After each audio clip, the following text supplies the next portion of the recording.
थानखेड़ी की, जो एक ऐसा मंगल स्वरूप, ऐसी मनोज्ञता, जिसके दर्शन मात्र से ये मूर्ति कुछ करती नहीं है, लेकिन इसके दर्शन करने के बाद जो व्यक्ति जो करता है उसमें सब में सफल हो जाता है। कई प्रकार की शक्तियां होंगी। कई लोग तुम्हारे कार्य को करते हैं साथ में, चलो तुमसे नहीं बनता मैं किए देता हूं, तुमसे कार्य नहीं बनता है चलो मैं तुम्हारे साथ चलता हूं। लेकिन ये मूर्ति कुछ नहीं करती, किसी के साथ नहीं जाती, लेकिन जिसको जो कार्य करना है और इस मूर्ति का ध्यान कर ले और यह मूर्ति यदि दर्शन दे दे तो जाओ, तुम जो कार्य करोगे उसमें सफलता जरूर मिलेगी, क्योंकि इसकी मुद्रा बड़ी मंगल स्वरूप है। कभी कभी क्या होता है कि व्यक्ति की चेहरा, व्यक्ति की दृष्टि, व्यक्ति का एक ऐसा सौम्य रूप होता है जिसके देखना भी शगुन कहलाता है। इस कार्यक्रम के पुण्यार्चक हैं इंदु जैन, शिखा जैन, वेदांत जैन, मनु जैन, विजय जैन, मोदी नगर निवासी, अमेरिका प्रवासी।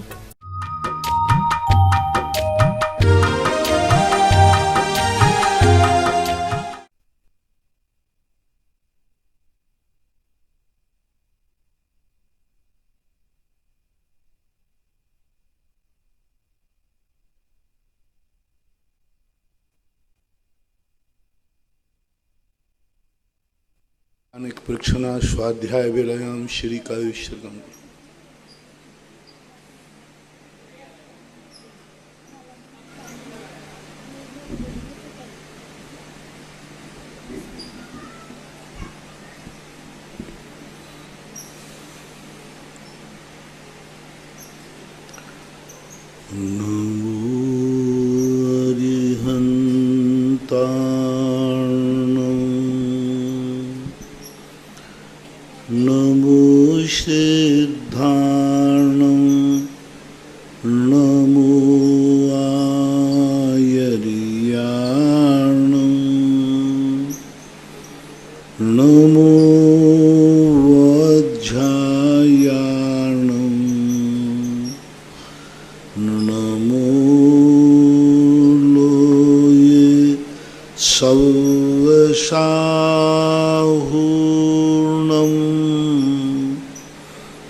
पंच परमेष्टि भगवान की जय।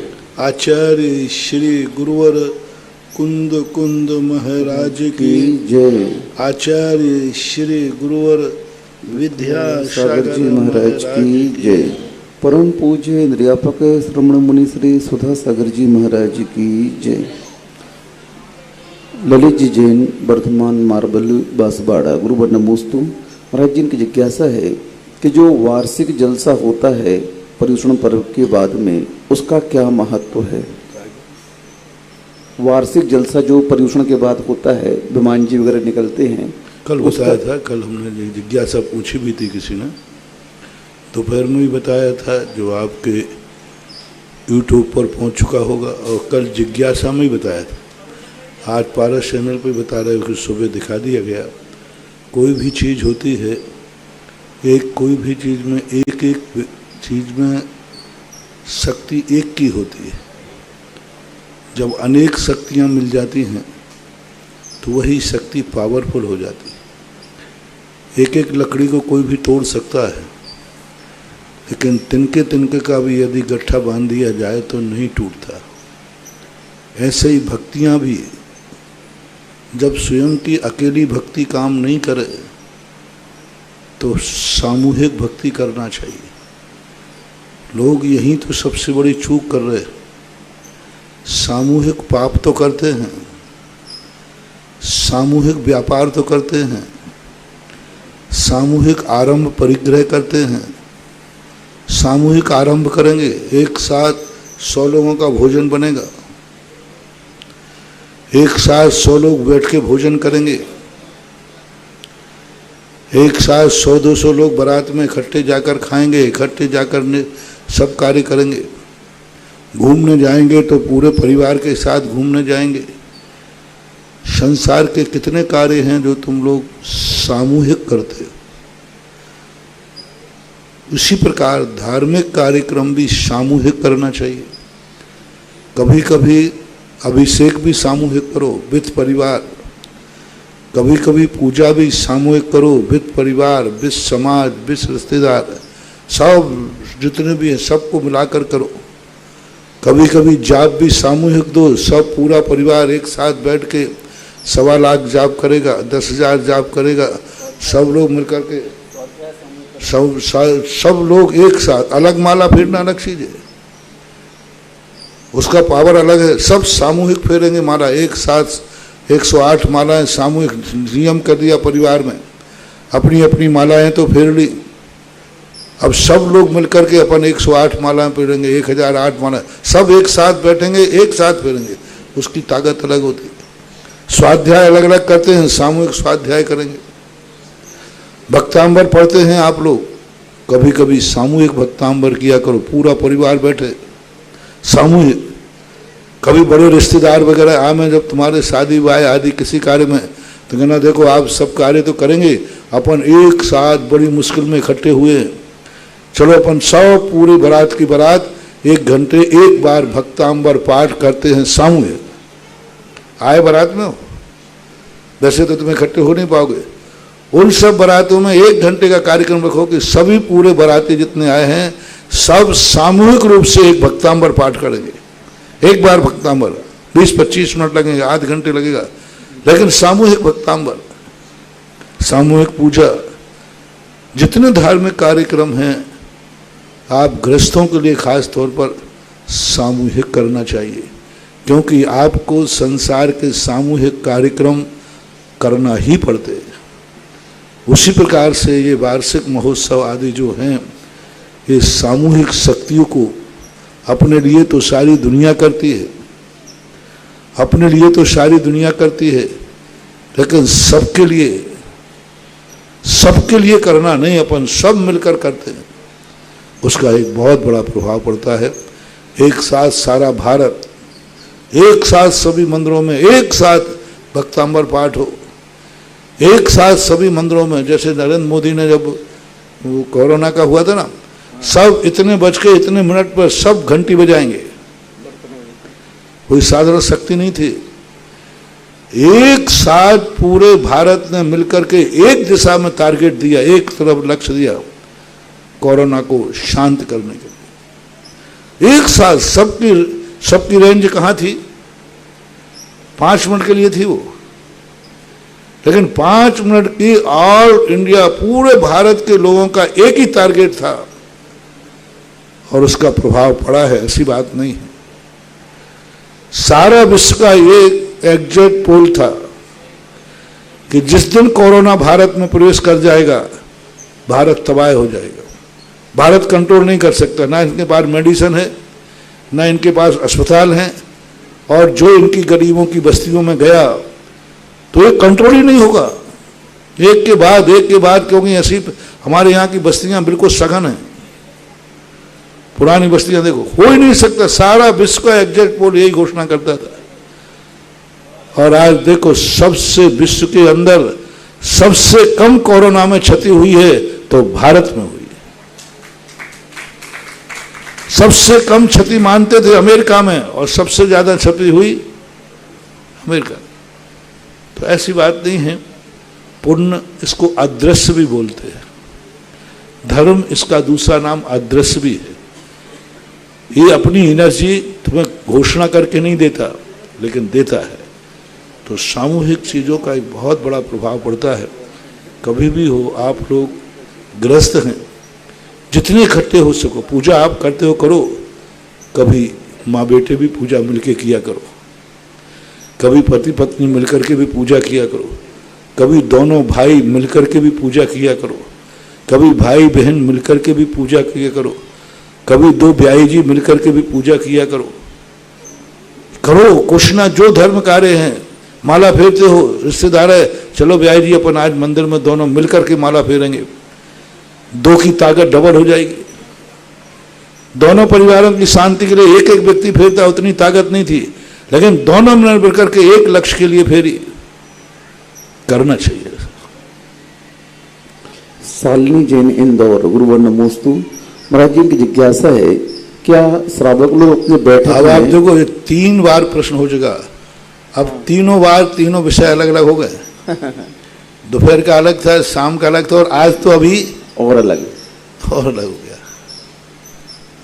शालिनी जैन इंदौर, गुरुवर नमोस्तु। महाराज जी की जिज्ञासा है, श्रावक लोग अपने बैठक रूम में जहाँ पर सब कोई बैठते हैं, वहाँ पर भगवान की फोटो, नमोकार मंत्र आदि कांच में जड़वा करके लगवा सकते हैं क्या? कोई बात नहीं, कर सकते।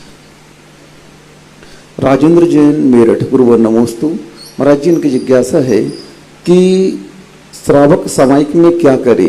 क्या 12 भावना का पाठ करे, या जाप करे, या फिर या मंदिरों की वंदना करने, यात्रा करने चला जाए? क्या करे कब?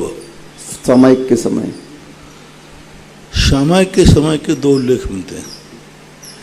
पहला उल्लेख तो यही है कि निर्वृत्ति रूप अपने परिणामों को शांत स्वरूप होकर निर्वेद दशा को प्राप्त है, यानी शांत, एकदम निर्विकल्प श्रावक भी।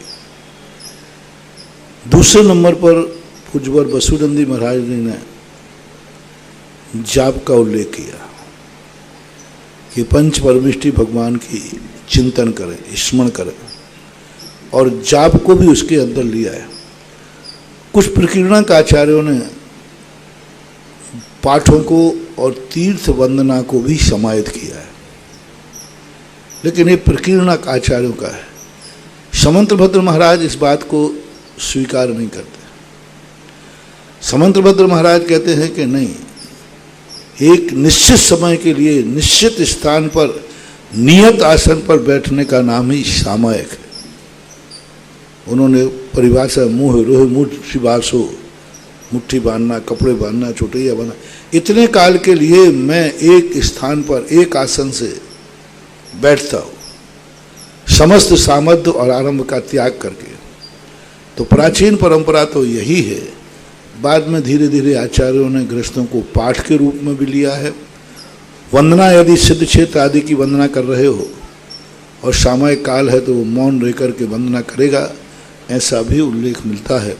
लेकिन इन सब मार्गों को अपवाद मार्ग रखना, किसी परिस्थिति में ही इसको उपयोग करना, मूल मार्ग तो यही है कि चारों तरफ आवृत करके, क्योंकि वंदना और पाठ आदि में फिर आवृत कैसा हुआ? समंतभद्र महाराज ने स्पष्ट उल्लेख किया, सबसे पहले सामयिक की विधि यदि किसी ने बताई है तो पूज्यवर समंतभद्र महाराज ने सबसे पहले, और उन्होंने पूरे चारों दिशाओं में आवृत, अवनति, पूरी विधि लिखी।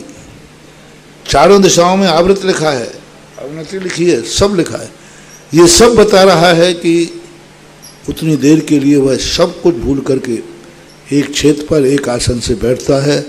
उत्कृष्ट मार्ग, सही मार्ग यही है। निर्मला जी जैन बड़ौत, गुरुवर नमोस्तु। महाराज जी इनकी जिज्ञासा है कि चौथे गुण स्थान से लेकर के 8वें गुण स्थान के 6वें भाग तक तीर्थंकर प्रकृति का बंध होता है। तो महाराज जी 8वें गुण स्थान में जब साधु शुद्धोपयोग में लीन रहेगा तो उसमें तीर्थंकर प्रकृति की भावना कैसे कर पाएगा वो? वहाँ पर पूज्यवर वीरसेन स्वामी महाराज ने स्पष्ट उल्लेख किया। गोमठ सरकार पूज्यवर नेमीचंद महाराज ने भी यह कहा कि 8वें गुण स्थान में तीर्थंकर प्रकृति का बंध प्रारंभ नहीं होता, बनती रहती है। बंद होना और बनती रहने में अंतर है। सम्यक दर्शन होना और सम्यक दर्शन बना रहना। सोते हुए सम्यक दर्शन नहीं हो सकता, लेकिन सोते हुए सम्यक दर्शन रह सकता है। सोते हुए मुनि दीक्षा नहीं हो सकती, लेकिन सोते हुए मुनि पद रह सकता है। तो तीर्थंकर प्रकृति का प्रारंभ नहीं रहता, तीर्थंकर प्रकृति बनती रहती है, क्योंकि वो निरंतर बंदी है। और निरंतर बंदी होने से वो नरकों में बंध रही है, विग्रह गति में बंध रही है। जब जीव विग्रह गति में होता है उस समय तो उसके पास ना कोई मन है, ना वचन है, मात्र कर्मण कायोग है, कुछ भी नहीं है, तो भी तीर्थंकर प्रकृति का बंध हो रहा है। फिर अष्टम गुण स्थान तक उसके बंधने का स्थान है, उसको ऐसे ही लगाना, प्रारंभ नहीं है, बंद चलता है तो चलता रहता है। निर्मल जैन अशोक नगर, गुरुवर नमोस्तु। महाराज जी ये पूछ रहे कि अनुवीची भाषण का अर्थ क्या होता है? अनुभवी भाषण का अर्थ होता है कि सुसंतापूर्वक, कोई रेफरेंस नहीं, कुछ नहीं, आगे पीछे क्या, मैंने कह दिया तो कह दिया, कुछ नहीं, जो चाहे मन में सुसंत होकर के बोलने का नाम ऐसा माना। नमिता जैन कोटा, गुरुवर नमोस्तु। महाराज जी ये भी पूछ रहे हैं कि जो 10 लक्षण धर्म है और 10 लक्षण पर्व है, ये दोनों एक है, इसमें अंतर है? पर्व एक कालवाचक हो जाता है, धर्म एक स्वभाववाचक आत्मवाचक होता है। जब धर्म संज्ञा प्राप्त होती है तो वो आत्मा की तरफ इंगित करता है, आत्मा की पर्याय की तरफ। पर्व होता है पूर्व, किसी चीज में से एक व्यवस्थित ढंग से निकाल लेना, जैसे अध्याय को पर्व बोलते हैं। गन्ने की गिडरी है, 1 पर्व, 2 पर्व, 3 पर्व, तो 365 दिन में कुछ दिनों के लिए अलग रूप से व्यवस्थित करना, पवित्र रूप में व्यवस्थित करना, उसका नाम पर्व होता है। पर्व का अर्थ है चैप्टर, पर्व का अर्थ है एक टुकड़ा, और पर्व का अर्थ है वो दिन पवित्रता के रूप में स्वीकार किए जाते हैं। तो पर्व शब्द जो है कालवाचक है, तिथिवाचक है, दिनवाचक है, और धर्म शब्द जो है आत्मवाचक है, आत्मा की परिणति की तरफ है, आत्मा की तरफ इंगित करता है। उससे कोई लेना देना नहीं है पर्वों से। जैसे आचार्य परमेष्ठी के पर्व नहीं होते, आचार्य परमेष्ठी के धर्म होते। उनके धर्म कोई किसी तिथि विशेष के लिए नहीं होते, साधुओं का धर्म किसी तिथि विशेष के लिए नहीं होता, वो उनका आत्मा का स्वभाव होता है। इसलिए 10 पर्व 10 धर्म कहलाते हैं। 2 प्रकार से इनका वर्णन मिलता है। 10 लाक्षण धर्म, 10 लाक्षण पर्व, एक समय 10 लाक्षण पर्व, क्योंकि पर्व अष्टमी 14 भी है, अष्टांग का पर्व भी है। 10 चिन्हों के द्वारा जो जाना जाए उसे 10 लाक्षण पर्व कहते हैं। 10 लाक्षण धर्म नहीं, 10 धर्म होते हैं, 10 धर्म होते हैं, और ये 10 लाक्षण पर्व होते हैं।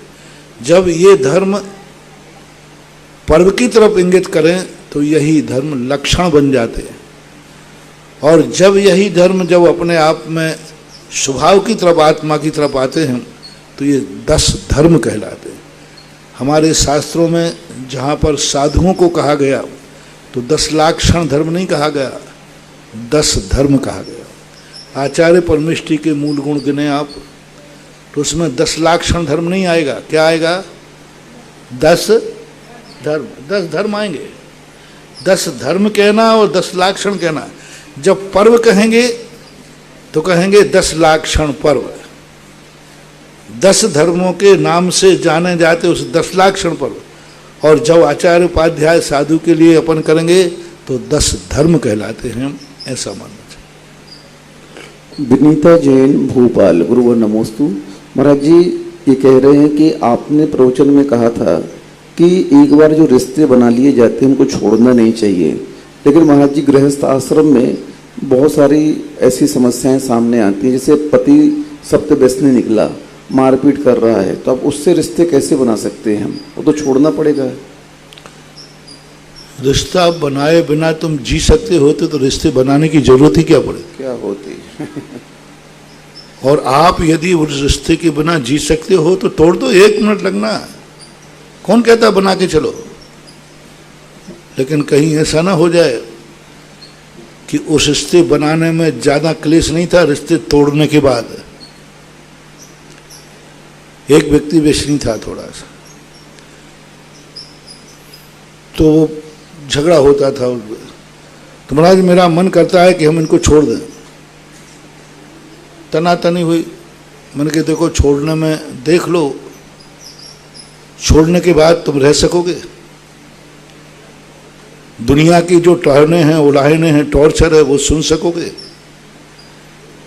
बाद में तुम तन्हाई का अनुभव करोगे, क्या उन तन्हाइयों के समय बिता सकोगे?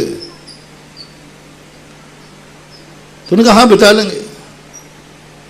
परिवार में जो कुछ भी हुआ हो गया, मुश्किल से 1 साल रह पाए। जो दुनिया ने उन पर उंगली उठाई, ये परित्यक्त्या है, पति को छोड़ दिया, पत्नी को, और जो टॉर्चर, फिर तो महिलाएं तो भगवान ही मालिक हैं। वो जब ऐसी महिला कोई मंदिर आवे ना तो समझ उसको ऐसी देती है जैसे वो आंखों से खा रही हो, उसको बहुत बुरी दृष्टि से देखती है और खुसर फुसर करती है, और उसको और छोड़ेंगे। भाई क्या हो गया तो ऐसा, ऐसी क्या बिगड़ गई थी, अब उसको और बार बार। तो उसके कारण जब वो उसको टॉर्चर हुआ, और जब तन्हाइयों के समय निकले 1 साल के बाद क्षमा याचना के साथ, बोले जैसा है कैसा भी है, लेकिन है, मैं अब सब सहन करूंगी। तो तुम यदि अपने पैरों पर रह सको, अपनी जिंदगी जी सको, उसको छोड़ने के बाद फिर कहीं गलत मार्ग पर मत जाना।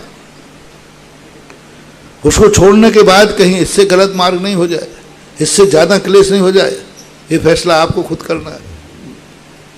छोड़ना सरल है, छोड़ने के बाद फिर जिंदगी जीना बहुत कठिन है। कोई व्यक्ति जितने भी दुख सहन कर रहे हैं, सब मजबूरी में सहन कर रहे हैं, क्योंकि वो अकेले रहने की उनमें ताकत नहीं है, स्वयं की जिंदगी को संभालने की ताकत नहीं है, स्वयं की जिंदगी को सुरक्षित करने की ताकत नहीं है। इसलिए अब जो है जैसा है, जो है सो है, महावीर की जय। अब से एक जैन ब्रह्मचारी भैया दमोह हैं, गुरुवर नमोस्तु। महाराज जी, इनकी जिज्ञासा है कि जो धूप खेते हैं, धूप दशमी के दिन अष्टांग धूप पूजन में भी प्रतिदिन खेते हैं, तो लोग इस धूप खेलने को बोलते हैं कि इसमें हिंसा होती है और ये कार्य नहीं करना चाहिए। नहीं, ऐसा कोई नहीं है। हिंसा, हाँ, यदि मर्यादित धूप नहीं है तो फिर हिंसा है। बाजार की धूप नहीं, यदि तुरंत की बनी हुई धूप है, जो मसालों की मर्यादा है, जो आटे की मर्यादा है, वही मर्यादा धूप की भी है। इसलिए जैसे मसाले आप गर्मी, बरसात और सर्दी में जिस मर्यादा में उल्लेख करते हो, वैसे ही मर्यादित धूप होना चाहिए। अब रही बात धूपड़े और धुएं से हिंसा, ये तुम्हें विचार नहीं करना चाहिए, आचार्यों को विचार करना चाहिए। क्योंकि धूप का उपदेश देने वाले कौन थे? महावृत्ति थे, आचार्य महाराज थे, सब महावृत्ति थे। वो खुद जानते थे कि मैं धूप की चर्चा कर रहा हूं, और धूप की चर्चा करने में अग्नि का जीव मरेंगे, धुआं भी होगा, वो सब जानते। वो महावृत्ति थे, तुमसे ज्यादा थे। और एक आचार्य नहीं, एक भी ऐसा आचार्य नहीं हुआ जिसने अष्टद्रव्य में से धूप और दीप को निकाला हो। और दोनों अग्निकाय हैं, दोनों अग्निकाय हैं, अग्नि रूप हैं, और दोनों का सभी आचार्य, पूज्यवर कुंद भगवान ने, उन्होंने उपयोग किया। दिव्येन निहानेन, दिव्येन गंधेन, दिव्येन धूपेन, दिव्येन धूण दीपेन, दिव्येन वासेन स्याणच कालम अंशेमी, ऐसा उल्लेख किया। अब दिव्य लोगों के देव कहते हैं, दिव्य का अर्थ देवों के नहीं, दिव्य का अर्थ पवित्र, दिव्य का अर्थ शुद्ध स्वस्थ, दिव्य का अर्थ देवों द्वारा पुनीत नहीं, स्वच्छ पवित्र निर्मल दिव्य थे। तो अब ये सब आचार्यों को सोचना चाहिए। वो जानते थे कि इसमें दोष है, लेकिन सावध दिलेशौ बहु पुण्य राशौ। जब सभी आचार्य, सभी महावृत्ति एक मत होकर किसी बात का कथन करें, तो उस पर अपने 1.5 चावल की खिचड़ी अलग से नहीं पकाना चाहिए, अपनी बुद्धि अलग से। क्योंकि जिनमें आचार्यों के मतभेद हों, उनमें फिर भी अपन मतभेद कर सकते हैं, अपन तो इस आचार्य की मानेंगे, इसकी मानेंगे। लेकिन जिन मत में सारे आचार्य एक मत हों, सारे आचार्य, एक भी ऐसा आचार्य नहीं है जिसने अष्टद्रव्य का कहीं निषेध किया हो, अष्टद्रव्य पर 6 द्रव्य कहे गए हों, या दीप और धूप के स्थान पर किसी अन्य किसी चीज का प्रसंग लाए हों, ऐसा कोई आचार में मतभेद नहीं है। इसलिए इसमें तर्क करना, इस पर विचार करना, ये आपकी नासमझी है, भूल है। महाराज जी, जब अष्टांग का पर्व लगते हैं तो देव लोग नंदीश्वर जाते हैं, तो नंदीश्वर में जाकर के उन अकृत्रिम जिनालयों की प्रतिमाओं की क्या वे अष्टद्रव्य से पूजन करते हैं? क्योंकि वहां पर भी धूपड़ा रखा होता है, बताते हैं। सभी अकृत्रिम चैत्यालयों में अखंड धूपड़े और अखंड दीप जलते हैं। अखंड धूपड़े 24 घंटे धूपड़े जलते ही रहते हैं। जितने भी अकृत्रिम चैत्यालय हैं सबके, चाहे वो भवनवासी के 72 लाख हों, चाहे ज्योतिषियों के असंख्यात हों, चाहे भवनवासियों के 84,000 हों, चाहे मध्यलोक के मेरू पर्वत के जिनालय हों, माचों मेरू 80 जिन धाम 80 हों, चाहे गजदंतों के हों, चाहे कोलाचलों के हों, चाहे बक्षारों के हों, चाहे विजयार पर्वत के हों, चाहे 13वां द्वीप, नंदीश्वर के बाद एक 13वां द्वीप भी है, रुचक वर द्वीप, वहाँ पर भी जिन चैत्यालय हैं वहाँ भी देव जाते हैं। सब में जाकर के अखंड धूप तो निरंतर जलते रहते, अखंड धूप और अखंड दीप। तो देव लोग भी महाराज जी अष्टद्रव्य से पूजन करते हैं क्या? बराबर नियम से। श्रीमती किरण जैन व्रति श्रावका अमरपाटन गुरुवर नमोस्तु। महाराज जी, इनकी जिज्ञासा है कि तपसा निर्जरा सूत्र आया है कि तप करने से निर्जरा और संवर दोनों होते हैं, तो महाराज जी निधत्य निकाचित कर्म जो हैं वो बड़े बड़े तप करने से नहीं खिरते हैं, लेकिन जिन बिंब दर्शन से वह कर्मिक पत्थर की कर्म मोम की जगह पिघल जाते हैं। तो महाराज जी, जिन बिंब दर्शन में इतनी शक्ति होती है कि तप से ज्यादा। कल मैंने एक बात कहा था, एक सिद्धांत होता है और एक प्रोत्साहन होता है। सिद्धांत ग्रंथों में कहीं ऐसा शब्द नहीं आया। सिद्धांत ग्रंथ तो कहता है निधत निकाचित का अर्थ जिसमें किसी प्रकार का, निकाचित में तो और उत्कर्षण नहीं, अपकर्षण नहीं, कुछ भी नहीं हो सकता। वो सिद्धांत नहीं, भावना। धवला में क्या है, पूज्यवर जयसेन स्वामी ने बहुत सारे चरणानुयोग की भी बातें कही, कृति कर्म कहा, बहुत सारे भगवान के जिनबिंब की दर्शन की महिमा में कहा, सिद्धांत में नहीं कहा। जहाँ निर्जरा का प्रसंग था, जहाँ कर्णों का प्रसंग था, जहाँ निधत्त निकाचित कर्मों की परिभाषा बता रहे थे, वहाँ पर उन्होंने नहीं कहा। जहाँ जिनेन्द्र देव की महिमा बताना है, तो महिमा में क्या होता है कि महिमा बताते समय गुणस्तोकम सदुल्लंघ तद बहुत कथा स्तुति, तो ये बना गया। तो ये सिद्धांत ग्रंथ में कहना और सिद्धांत में कहने में भी बहुत अंतर है। आज के जितने ग्रंथ हैं उनमें प्रायः संग्रहपना देखा जाता है। शुद्ध अनुयोग के व्रत, शुद्ध अंग के व्रत नहीं है। आज प्रथमानुयोग का ग्रंथ चलता है, उन प्रथमानुयोग में पूरा सिद्धांत ग्रंथ का वर्णन मिलता है, पूरा कर्म सिद्धांत मिलता है। कोई मुनि महाराज मिले, कोई श्रावक राजा गया, उनको उपदेश दे डाला, पूरा 5 लब्धियों का, पूरे गुणस्थानों का, सबका उपदेश दे डाला। अब वर्णन प्रथमानुयोग का कर रहे हैं, और वर्णन हरिवंश पुराण में देख लीजिए, प्रथम के 9 अध्याय पूरे 3 लोक के वर्णन में निकाल दिए। प्रथमानुयोग का ग्रंथ है, हरिवंश पुराण का संकल्प करके बैठे, और पूरे 9 अध्याय में पूरा सिद्धांत, पूरा कर्णानुयोग भर दिया, पूरा भर दिया। अब वो विषय वहाँ नहीं था प्रथमानुयोग का, लेकिन संग्रह ग्रंथ होते हैं।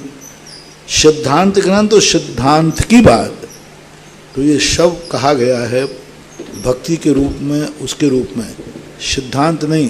सिद्धांत का तो मात्र एक ही कारण है, अष्टम गुण स्थान में जब जीव पहुंचता है, समस्त प्रकार के निधत्त निकाचित कर्म अपने आप निधत्त निकाचित कर्म का विच्छुति हो जाती है ना। जितने कर्म बांधे हैं निधत्त निकाचित, तो ये सारे कर्म, जैसे व्यक्ति अष्टम गुण स्थान में पहुंचेगा उनमें निधत्त निकाचितपना खत्म हो जाएगा। वो जरूर सिद्धांत है। कोई भी कैसा भी पाप पर बांधा हो, कैसा नहीं, लेकिन जैसे अष्टम गुण स्थान में जाएगा, चाहे वो उपशम श्रेणी हो अथवा छपक श्रेणी हो, निधत्त निकाचित करण की विच्छुति अष्टम गुण स्थान में, ये सिद्धांत मानना चाहिए। सोनल जैन विदिशा गुरुवर नमोस्तु। महाराज जी, इनकी जिज्ञासा है कि क्या मंत्रों का प्रभाव आज भी होता है? क्या मंत्रों से व्यक्ति को अपने बस में किया जा सकता है? अगर किया जा सकता है तो हमें कैसे पता चले और उसका निवारण क्या होगा? बस में करने की बात तो हमने जैनागम में नहीं पढ़ी। हमने तो ये पढ़ा है कि मंत्रों के माध्यम से अपने आप को बचाया जा सकता है, सुरक्षित किया जा सकता है। मंत्र के माध्यम से शेर को मारा नहीं जा सकता, मंत्र के माध्यम से शेर से बच सकते। भक्तांबर पाठ के अंदर पूज्यवर मानतुंग आचार्य ने शेर को मारा नहीं है। हे भगवान, आपका नाम लिया तो शेर बिलट गया, शेर मर गया, शेर मूर्छित हो गया। क्या लिखा वहां पर? भिन्ने विकुंभ गल दुज्जल सोणी ताक्ता मुक्ता फल प्रकर भूषित भूमि भागा बद्ध क्रम क्रम गतम हरनाद पोपी नाक्रामति क्रम युगाचल संसतम। हे भगवान, जैसे आपका नाम लिया, आपके चरणों के आश्रित हुआ, ऐसा शेर भयंकर जो हाथी के गंडे स्थल का विदारण करने वाला है, वो भी शांत होकर चला गया। सांप को मारने का मंत्र नहीं है, लेकिन राम क्या हो गया? तो नाम नागदम नहीं हृदय सांप, वो ना सांप को ना गया। तो जैन दर्शन किसी को वश में नहीं करता। उन्होंने वशीकरण मंत्र जैन दर्शन ने नहीं बनाए, जैन दर्शन ने सुरक्षा मंत्र बनाए। अपनी सुरक्षा करने का मंत्र जरूर हैं जो भरे पड़े हैं सभी जगह पे। परम पूज्य आचार्य गुरुदेव श्री विद्यासागर जी महाराज के आज्ञानुवर्ती शिष्य निर्यापक श्रवण मुनि पुंगव श्री सुधाचार्य जी महाराज के मुखारविंद से होने वाले जिज्ञासा समाधान में देश विदेश में अपने घरों पर टीवी के समक्ष विराजित सभी भक्तगणों की ओर से जिज्ञासा भेजने वाले, सुनने वाले, देखने वाले उन सभी भक्तगणों की ओर से गुरुवर के चरणों में त्रैवन नमोस्तु नमोस्तु नमोस्तु।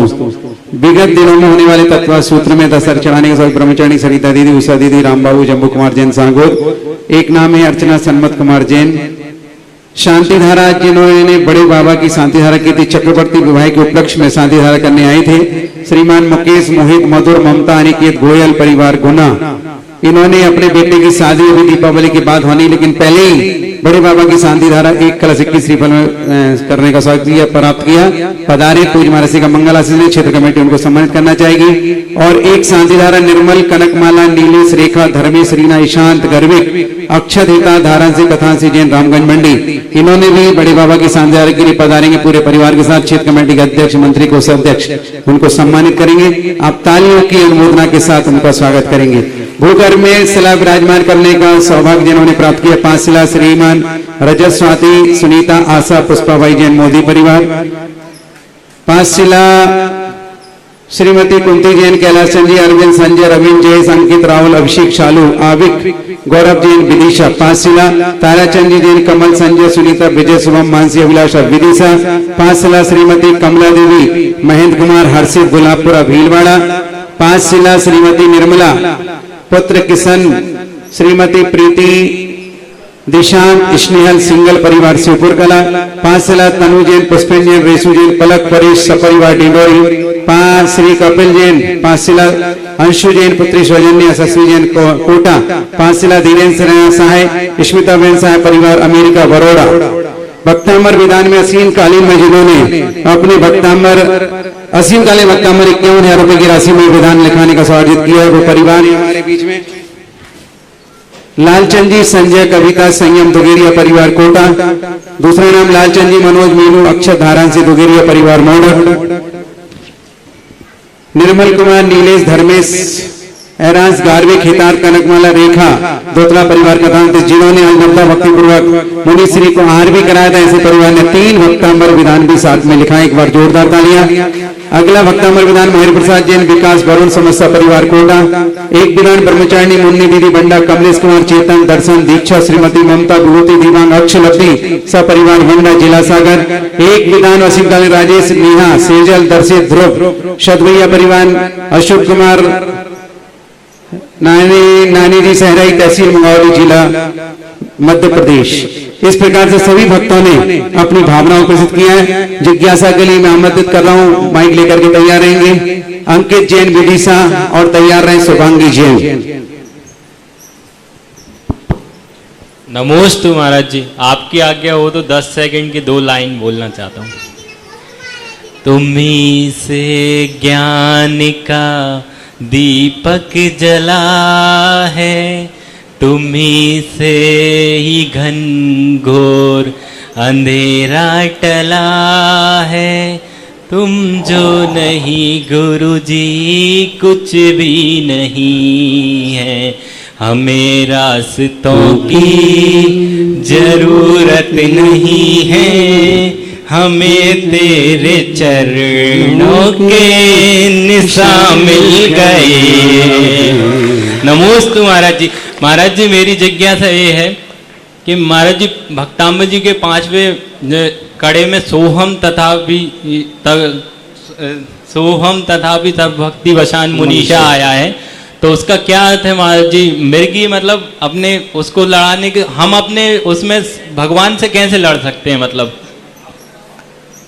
भगवान से नहीं लड़ रहे हैं। किसी ने प्रश्न किया है कि वक्तुम गुणान गुण समुद्र शशांक कांतान कस्ते क्षमा शुर गुरु मोपि बुद्धिया कल्पांत काल पवनोदित नक्र चक्रम को वा तरी तुमल बम्बु इधि मुझाभ्याम। ऐसे समुद्र को कौन पार कर सकेगा जहां मगरमच्छ भरे पड़े? और भगवान आपके गुण इतने हैं और हमारे अंदर राग द्वेष भरे पड़े। वहाँ मगरमच्छ का इस संसार में राग द्वेष हैं, कसाएं हैं, विभिन्न प्रकार के नाना प्रकार के निमित्त हैं, मगरमच्छों के समय हमें निगल रहे हैं। इधर मिथ्यात्व का वातावरण बढ़ रहा है, इधर कसायों का वातावरण बढ़ रहा है। इन सब के बीच में होकर के हम आपकी निर्मल गुण गाथा गा सकें, ऐसा कैसे संभव होगा? तो पूज्यवर मानतुंग आचार्य सोहम तथापि तव भक्ति वशान मुनितम कर्तुम स्तुम भक्ति रपि प्रवृत्ता है। भगवान मैं समर्थ नहीं हूं, हालांकि मेरी हंसी उड़ाई जाएगी पक्का है, उन्होंने सब कुछ कह दिया, लेकिन फिर भी मैं साहस करूंगा, फिर भी मैं प्रयास करूंगा। एक और स्थान पे तो कह दिया कि मेरी भक्ति की हंसी होना ही है जी महाराज, लेकिन ये पक्का है कि मेरी प्रशंसा होगी, क्योंकि उन्होंने उदाहरण दिया, वो श्लोक नंबर याद नहीं यार, कि वहाँ क्या कि पानी की बूंद कमल पत्र पे जाते ही दुनिया की दृष्टि में मोती के समान चमकती है। इसी प्रकार मेरे टूटे फूटे शब्दों में जैसे ही आपका नाम आएगा सारा जगत तालियां बजाएगा, आपका नाम आते ही। तो ये सारी बातें वहाँ ये कहा गया है कि हम हर चीज को असमर्थ न माने। हम दीपक को सूर्य को दीपक नहीं दिखा सकते, लेकिन दीपक की सूरज की आरती तो उतार सकते। हम आपके गुणानुवाद नहीं कर सकते, लेकिन गुणानुवाद के लिए भावना तो कर सकते। वहाँ उन असमर्थ के लिए, क्योंकि पूरा भक्तांबर में मेडिटेशन है, पूरे भक्तांबर में विल पावर जगाया है, पूरे भक्तांबर में कहीं नकारात्मक नहीं। हर चीज में जो तुम कर रहे हो, भगवान का नाम ले रहे हैं, उसी में उन्होंने मोटिवेशन दे दिया। भगवान का कीर्तन कर रहे हो, उसी में दे दिया। भगवान के चरण छू रहे हो, उसी में दे दिया। भगवान का दर्शन कर रहे हो, उसी में मोटिवेशन दे दिया। ये दर्शन में तुम कम ताकत समझते हो, कम ताकत समझते हो। उनका चरण छू रहे हो, बोले इसमें कम ताकत समझते हो। भगवान ने किसी को नमस्कार किया तो बोले इसमें कम ताकत समझते हो। तो वहां पर जो मानतुंग आचार्य महाराज के भक्तांबर स्तोत्र का एक इतना जबरदस्त मोटिवेशन है कि वह मुर्दे में भी जान डाल देते हैं। वह एक बार भी भगवान का नाम लेने वाले कहते तो मत सोच के मैंने एक बार क्यों लिया। एक बार लेने के नाम को कोई कम समझ रहे हो क्या? एक बार नाम लेने को तुम कम समझ रहे हो क्या? बहुत बड़ी शक्ति है। तो जो व्यक्ति अपने आप को असमर्थ मानते हैं, उनको समर्थमान बनाता है भक्तांबर पार। जिनको लगता है कि समुद्र कैसे पार करेंगे, अरे भावना तो भाव, भावना तो भाव कि मैं करूंगा, नहीं कर पाऊंगा तो कोई बात नहीं, लेकिन करने का प्रयास करूंगा, प्रयास करूंगा। नहीं कर पाऊंगा कोई बात नहीं, लेकिन दुनिया ये तो कहेगी भली पार नहीं कर पाया, लेकिन पार करने का साहस किया, प्रयास तो किया। हम कार्य प्रारंभ करने के पहले हथियार डाल दें, ये ठीक नहीं। नमोस्तु महाराज। शुभांगी जैन, इनके बाद तैयार रहे संजय जैन विदिशा। मेरे आराध्य गुरुवर मुनिपुंगव सुधासागर जी महाराज जी, इनके चरणों में मेरा और मेरे परिवार का कोटिशः नमोस्तु नमोस्तु नमोस्तु गुरुवर। गुरुवर, मेरी शंका है, जब मैके से ससुराल जाने वाली बेटी ससुराल जाते समय भी उसे दुख होता है, तो मुझे 30 साल मैं ससुराल में रही, एक दिन भी दुख नहीं हुआ, लेकिन मैं 12 साल से आपके चरणों में आती हूँ, जाते समय हर बार मैं रोते क्यों जाती हूँ? 30 साल में तो दुख नहीं हुआ होगा, लेकिन जिस दिन जा रही थी उस दिन जरूर रोई होगी, मम्मी पापा से पूछना पड़ेगा। क्योंकि बाद में जाने के बाद दुख ना हो, लेकिन जब व्यक्ति कोई अपरिचित लोगों के बीच में जाता है तो एक विकल्प आता ही है, कैसे क्या होगा, कैसा परिवार होगा, कैसा होगा। अरे तुम तो छोड़ो, लोग महाराज के पास आते समय बहुत घबरा के आते। अभी कुछ बच्चियां बता रही थी, महाराज आते समय में बहुत डर लग रहा था, आने के बाद लगा यहाँ तो कोई डर नहीं है। तो होता है, मंदिर में जाते समय डर लगता है, जाने के बाद कुछ नहीं, गुरु के पास जाने में डर लगता है। तो ये सब चीजें एक अप्रत्याशित घटना से भय बैठ जाता है, उस कारण होता है। जब वो प्रत्याशित हो जाती है घटना तो सहज हो जाता है। अब यहाँ से जाने के बाद भी थोड़े दिन आएगा, बाद में ठीक जो है सो है। महावीर की जय। संजय जैन विदिशा, इसके बाद तैयार रहे श्रीमती अनीता जैन हिसार। महाराज जी नमोस्तु नमोस्तु नमोस्तु। महाराज जी, मैं साइड का की दवाई देता हूँ देसी, उसमें पुण्य लगेगा क्या पाप? देते हो? हाँ। दवाई देते हैं तो पुण्य पुण्य महाराज जियों को भी चलाता हूँ, अभी बासवता चलाई थी। देते हैं देसी दवाई। हाँ, तो उसमें तो कोई बात है नहीं, दवाई तो दवाई होती है। औषधि दान तो औषधि दान है।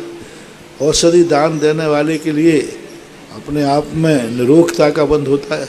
औषधि तो है ही, तो औषधि में कोई बात है। नमोस्तु महाराज। अनीता जैन हिसार, इसके बाद तैयार रहेंगे सिद्धार्थ जैन भोपाल।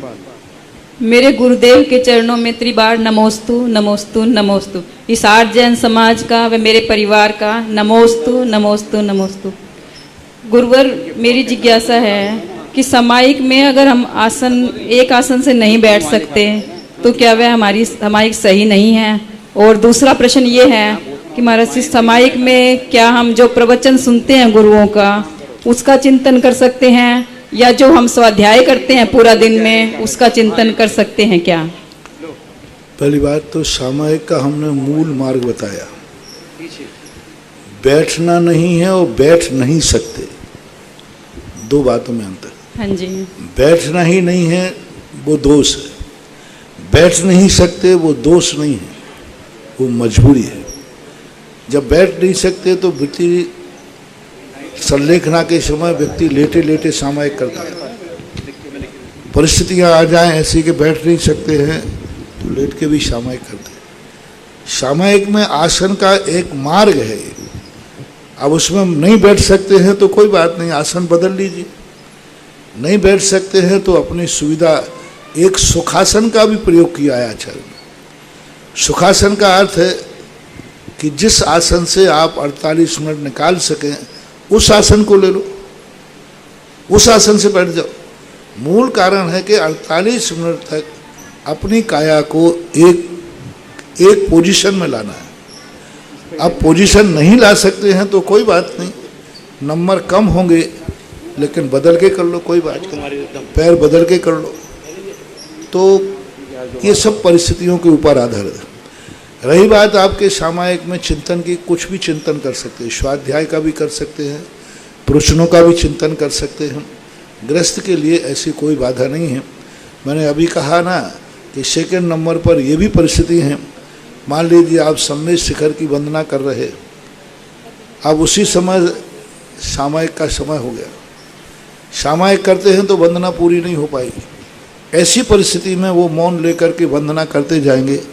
इन परिस्थितियों में भी सामायिक उत्कृष्ट तो नहीं मानी जाएगी, नंबर तो कम होंगे लेकिन फेल नहीं माने जाओगे, सदोष नहीं मानी जाएगी। नंबर कम होना अलग चीज है और सदोष होना अलग चीज है, इसलिए ऐसी कोई बात नहीं कर सकते। सिद्धार्थ जैन भोपाल के पहले पांच सिलाई, एक अखंड असीमकालीन भक्तांबर में स्वप्निल सुहास सतीश कोटारी परिवार पूना से और एक विधान कुलदीप जी सुप्रिया साहेब पूना, इन्होंने दोनों में असीमकालीन भक्तांबर 51 रुपए की राशि में लिखाया है। 5 राजकुमारी रिद्धम जैन उदयपुर नीमच और जिज्ञासा सिद्धार्थ जैन भोपाल। इसके बाद तैयार रहे खुशी जैन गुना।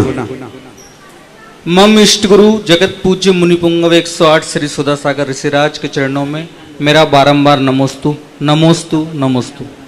महाराज श्री दशकों पहले आचार्य गुरुवर विद्यासागर जी महाराज के एक कविता है, तन मिला तो तप करो, करो कर्म का नाश, और रवि शशि से भी अधिक है तुम में दिव्य प्रकाश। महाराज जी ये कविता बहुत अच्छी है और इस कविता को आपने जिस तरीके से शिविर लगाया और सन 93 से जो शिविर की परंपरा शुरू हुई और बिजौलिया तक चलती रही, किंतु इस बार 2 साल से शिविर नहीं लगा। इस शिविर में महाराज जी हम कितने 3500 शिविरार्थियों ने तब मतलब 8 साल से लेके जो 70-80 साल तक लोग आए उन्होंने तब का महत्व समझा। कैसे हमने देखा है कि 9-9 साल के बच्चों ने 10-10 एकासन करे हैं, निर्विघ्न करे हैं, और कभी किसी बच्चे को ना दोपहर में प्यास की बाधा हुई ना रात को। जो बच्चे माँ के पास सोते हैं 8-9 साल के, मच्छरदानी के अंदर सोते हैं, वो 8-9 साल के बच्चे एक चटाई पर सो रहे हैं बिना चादर ओढ़े और उनको एक मच्छर भी नहीं काटता महाराज जी कभी शिविर में। और महाराज जी इस साल भी हम आए और हमें बहुत खुशी हुई महाराज जी कि हमें धर्म का लाभ मिला। महाराज जी मेरा प्रश्न यह है कि जो दादी नानियां चारित्र शुद्धि व्रत करती हैं, इस चारित्र शुद्धि व्रत का क्या महत्व है महाराज जी? पहली बात तो शिविर जो लगता है उसकी एक बहुत बड़ी विशुद्धि होती है, उसकी एक संकल्प शक्ति होती है, उसके वस्त्र तक संकल्पित होते हैं।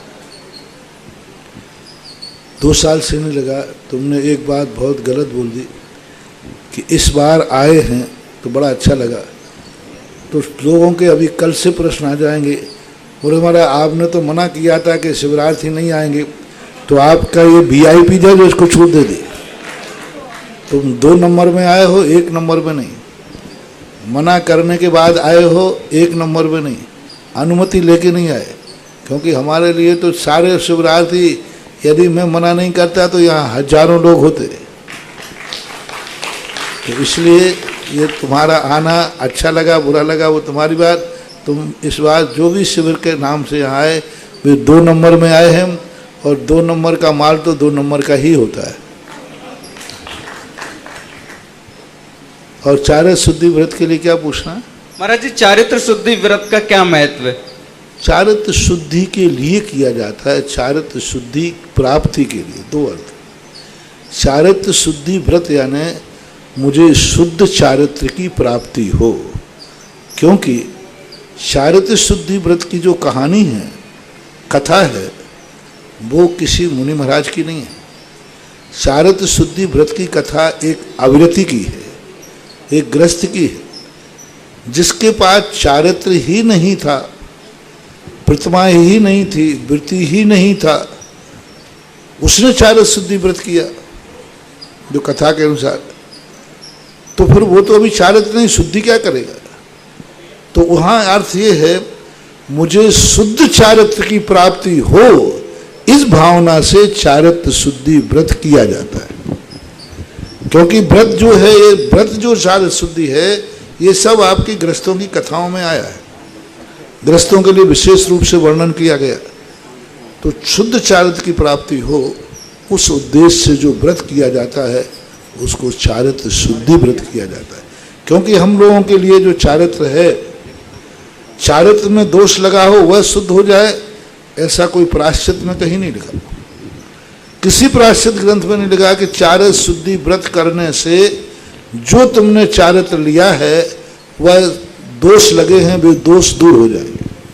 चारित्र शुद्धि व्रत से लगे हुए दोष दूर नहीं होते, प्रतिक्रमण से हो जाएंगे, प्रायश्चित से हो जाएंगे। लेकिन कोई भी ऐसा व्रत नहीं है जिससे चारित्र में दोष लगे हों, वो किसी व्रत करने से दूर हो जाए। इससे पारिशेष न्याय से यह सिद्ध होता है कि यह शुद्ध चारित्र को प्राप्त करने के लिए ग्रस्त करता है, क्योंकि ग्रस्त चारित्र प्राप्त नहीं कर पा रहा है, शक्ति नहीं बन पा रही है, तो वो ऐसे व्रत करके अपनी भावना की शक्ति बढ़ाता है। एक और असीमकालीन नाम है अमर गांधी जी बारामती महाराष्ट्र पधारे। पूज्य महाराज जी का मंगल आशीष ग्रहण करेंगे और जिज्ञासा के लिए खुशी जैन गुना, इसके बाद तैयार रहे प्रमोद कुमार जैन पिपरे। नमोस्तु गुरुवर। गुरुवर, मेरी ये जिज्ञासा है कि किसी भी शुभ कार्य करने से पहले लोग नारियल को फोड़ते हैं और उसे खाते भी हैं, तो हमारे यहाँ इसका क्या महत्व है और ये कहाँ तक उचित है? किसी भी शुभ कार्य करते समय हमारे यहाँ लोग नारियल को फोड़ते हैं और खाते भी, तो इसका क्या प्रभाव है? फोड़ने का संबंध में तो एक शगुन मानते हैं। कुछ मंत्र शास्त्रों ने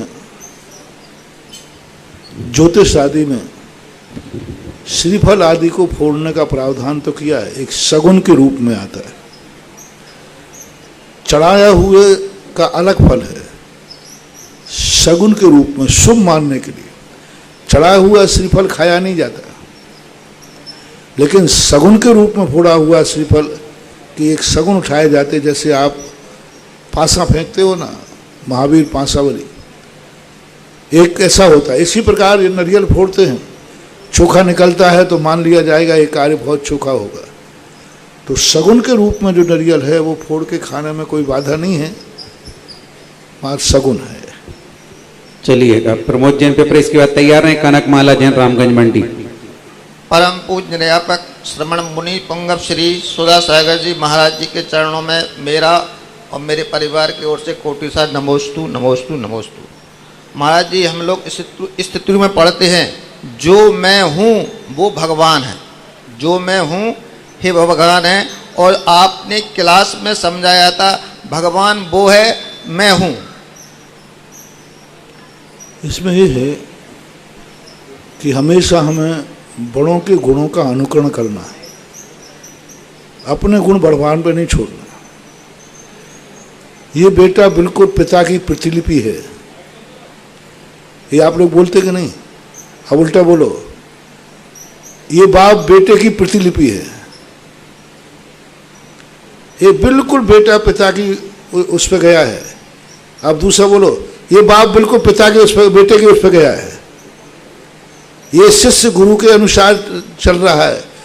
अब बोलो उल्टा, ये गुरु, मैं क्यों बोलूं, तुम बोलो ना, कितना गलत हो जाएगा।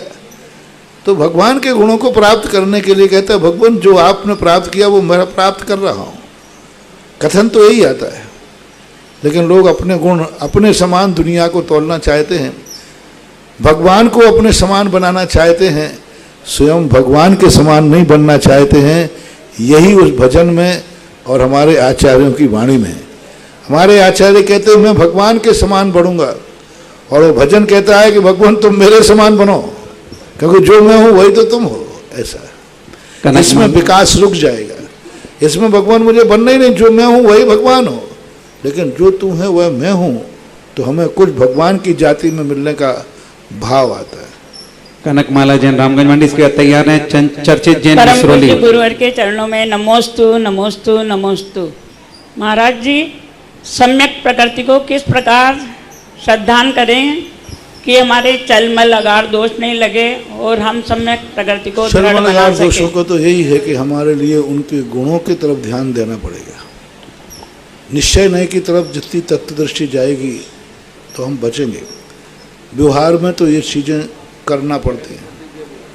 व्यवहार में तो ये पक्ष आता ही है कि यह मूर्ति अतिशयकारी है, यह मूर्ति, यह भगवान के गुण हैं। तो चलमलगार दोस्तों, आज पंचम काल में तो क्षयोपम सम्यक दर्शन ही है। बस इतना ही है कि जितना अपने आप को बचा सकते हैं उतना बचाना चाहिए। चर्चित जैन मिश्रोली, इसके बाद तैयार रहे किरण जैन ठुकराई। आराध्य देव परम पूज्य महाराज जी के चरणों में मेरी वह मिश्रोली दिगंबर जैन समाज की तरफ से नमोस्तु नमोस्तु नमोस्तु। महाराज जी, मेरा प्रश्न ये है कि अपन जैसे पढ़ते हैं कि कोड़ा कोड़ी और सागर मुनिराज, या ये जो कैलकुलेशन अपन देखते हैं महाराज जी, इसका क्या महत्व, मतलब इसको कैसे अपन पढ़ सकते हैं, इसका क्या? अलौकिक गणित है, अलौकिक गणित है। यानी हम किसी अंक गणना से नहीं जा रहे। कोड़ा कोड़ी सागर अब सागरी असंख्यात है जो मात्र अवधि ज्ञान के द्वारा जाना जा सकता है। तो ये गणित है जो आपके कंप्यूटर से, कैलकुलेटर से, आपके गणित से बहुत आगे, जो दिव्य ज्ञानों के द्वारा, प्रत्यक्ष ज्ञान के द्वारा ही गणना की जाती है। अवधि ज्ञान जैसा है वो गणना कर सकते हैं। तो क्या महाराज जी अभी भी अनुसंधान का विषय है ये? क्यों नहीं, अनुसंधान, लेकिन तुम पहुंच नहीं पाओगे। कितना भी अनुसंधान करें वहाँ तक मति शुद्ध ज्ञानी का प्रवेश ही नहीं होगा, क्योंकि ये अवधि ज्ञान के द्वारा ही जाना जा सकता है। जी महाराज जी, एक छोटा सा और था क्वेश्चन कि वेदी जी पर महाराज जी पुराना सिंहासन है हमारे यहाँ पे, तो वो सिंहासन अगर बदलना है नया तो उसकी विधि क्या है महाराज जी आगम के अनुरूप? प्रतिष्ठाचार्य जी खड़े हैं, इनसे पूछ लेना। जी नमोस्तु महाराज। किरण जैन ठोकरे तैयार रहे, मीनू जैन मोडक। मेरे गुरुदेव के चरणों में मेरा ठकुराई पाठशाला के बच्चों की तरफ से नमोस्तु और सांगानार में विराजित ठुकराई में विराजित सांगानेर संस्थान के बच्चों का भैया की तरफ से भी नमोस्तु। हे महाराज जी, मेरी ये जिज्ञासा है कि आपने 4 साल से ये 12 वर्षीय कोर्स चलाकर हम नारियों पर इतना बड़ा उपकार किया कि हम इसे कैसे चुकाए, क्योंकि महाराज जी हम कुछ भी नहीं जानते थे कि 12 वर्षीय कोर्स क्या होता।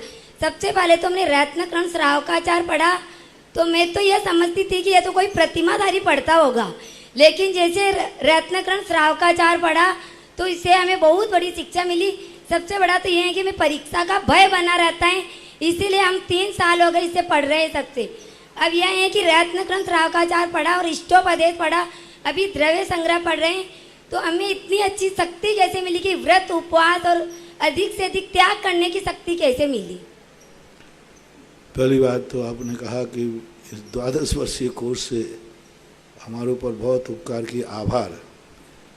तो मेरा जो यदि किसी के ऊपर उपकार है, ऐसा महसूस करता है व्यक्ति कि महाराज ने ये बहुत बड़ा उपकार किया, तो इस उपकार का एक ही बात है, जिन जिन व्यक्तियों को 12 वर्षीय कोर्स पढ़ने में कुछ उपलब्धि हुई हो, कुछ अच्छा लगा हो, तो वो अपनी तरफ से 5 लोगों को और स्वाध्याय में नए लोगों को जुटा दे, तो मैं उसका पूरा ऋण माफ कर दूंगा। नमोस्तु महाराज, नमोस्तु। पूरा आभार हो गया। कम से कम हमें इतना आनंद आया, तो 5 लोग कम से कम तुम लोगों को प्रभावित करो, लोगों से कहो कि ये पढ़ो, स्वाध्याय करो, देखो इसमें कितनी उपलब्धि है, कितना बड़ा बात है। तो जो व्यक्ति अपने स्वाध्याय से 5 लोगों को, नयों को भी 12 वर्षीय स्वाध्याय के फार्म भरवा दे, उनको पढ़ने के लिए प्रेरित कर दे, उनको परीक्षा दिला दे, तो लो मैं सब के लिए, जहाँ जितने हैं, इस बार 5000 लोगों ने जो 12 वर्षीय कोर्स का कार्यक्रम किया, अभी रिजल्ट खुला था ना, अब 5000 लोग यदि अच्छा लगा हो और प्रत्येक व्यक्ति यदि 5-5 लोगों को तैयार करेगा, तो कितने हो जाएंगे? 25,000। फिर उन 25,000 को भी यही नियम रहेगा। एक दिन ऐसा आएगा कि सारा भारत की दिगंबर जैन समाज जिनवाणी का ज्ञाता हो जाएगा। इससे बड़ा और क्या चाहिए आभार में?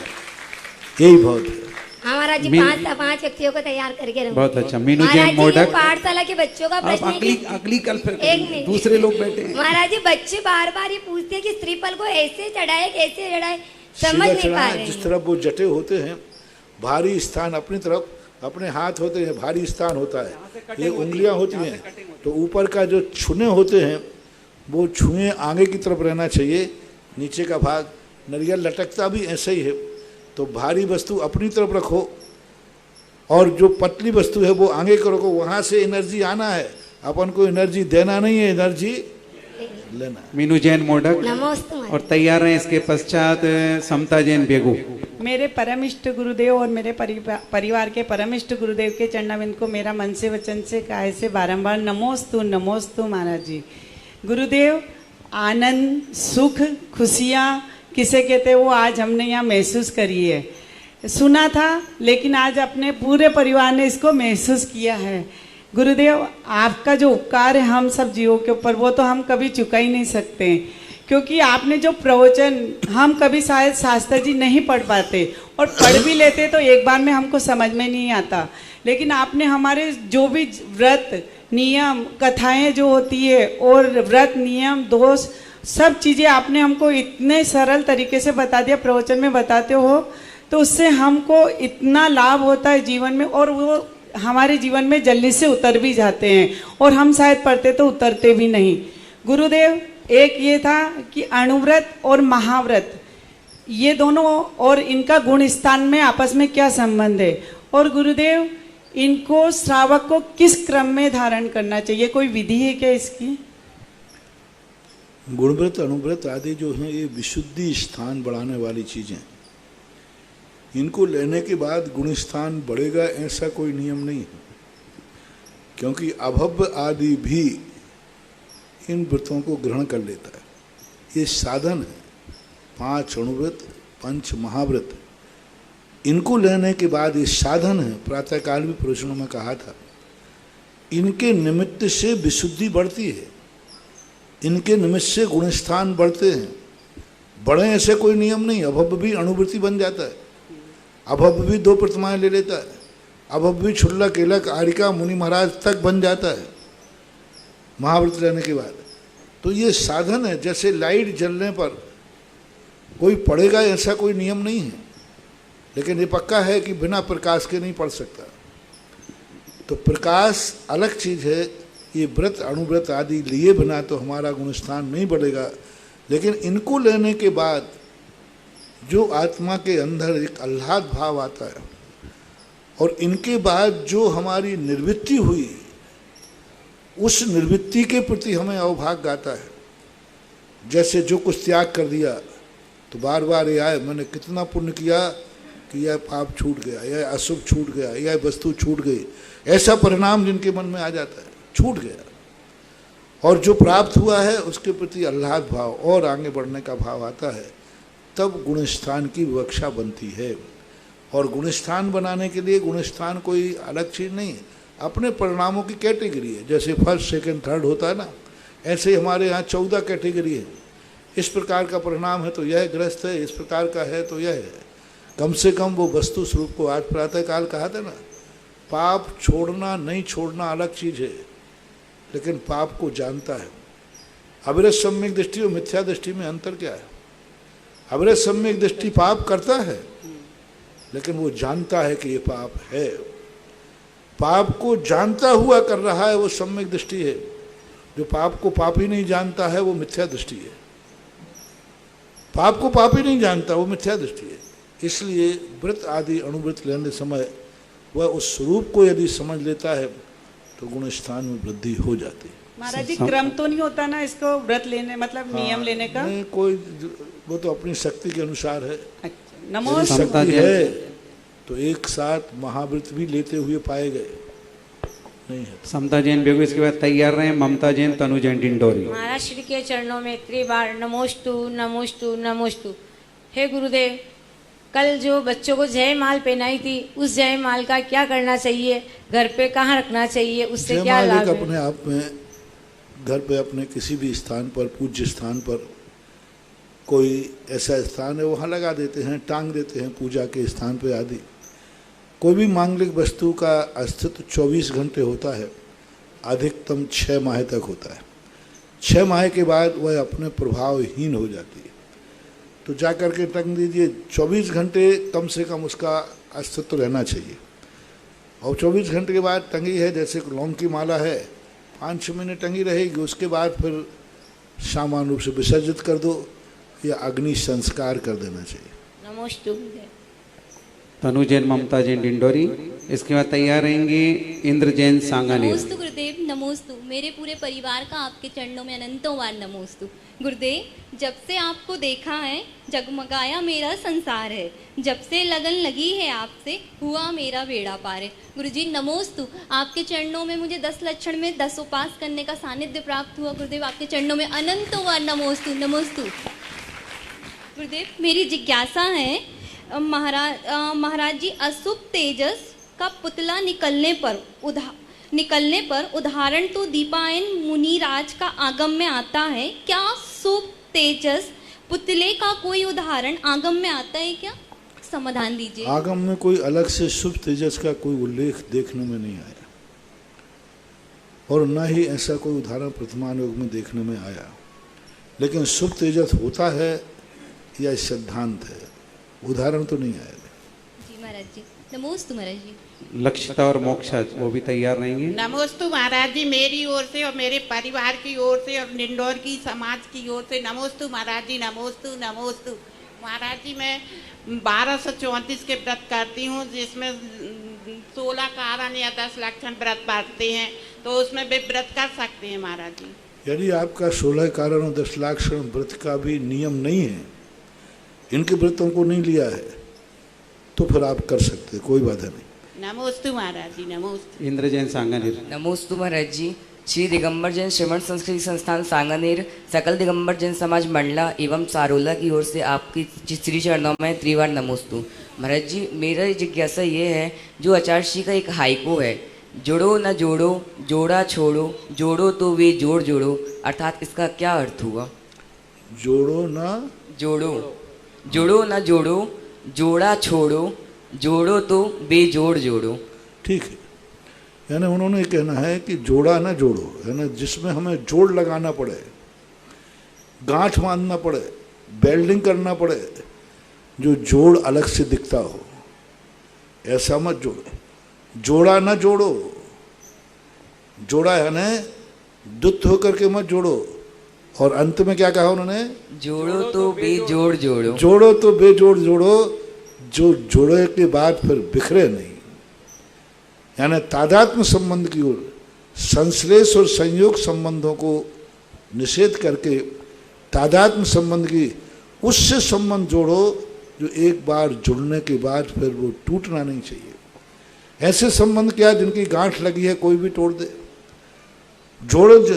कई संबंध ऐसे होते हैं जो जुड़े हुए अलग दिखते हैं कि ये जुड़े हुए हैं, फॉर्मेलिटी अदा हो रही है, पर दिख रहे हैं, रह रहे हैं, एक घर में रह रहे हैं, स्पष्ट सबको कोई समझ लेगा कि इन दोनों में विचार वैमनस्य है।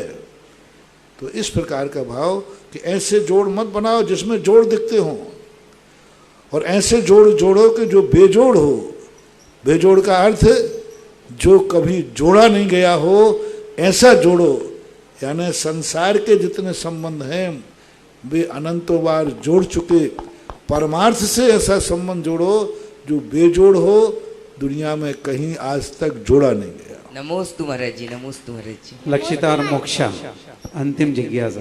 नमोस्तु महाराज जी, नमोस्तु महाराज जी, नमोस्तु महाराज जी। मेरी ये जिज्ञासा है, हम सब बच्चे इनसे कौन सा कार्य करें जिससे हमें अच्छी गति मिले? हाँ, मम्मी पापा की बात मानो, इसी में तुम्हारा भला है। नमोस्तु महाराज जी। मोक्षा बोल रही है, वो से चलेगा। हाँ बोलो बोलो जल्दी। नमोस्तु महाराज जी, नमोस्तु महाराज जी। मेरी ये जिज्ञासा है, कलश स्थापना क्यों करना चाहिए? कलश स्थापना क्यों करना चाहिए? अच्छे के लिए, सगुन के लिए, मंगल के लिए, जिससे हम जो कार्य करना चाहते हैं उस कार्य में सफलता मिले, अच्छा हो। चलिएगा, इस प्रकार से जिज्ञासा समाधान संपन्न हुआ। इस कार्यक्रम के पुण्यार्चक थे इंदु जैन, शिखा जैन, वेदांत जैन, मनु जैन, विजय जैन, मोदी नगर निवासी, अमेरिका प्रवासी।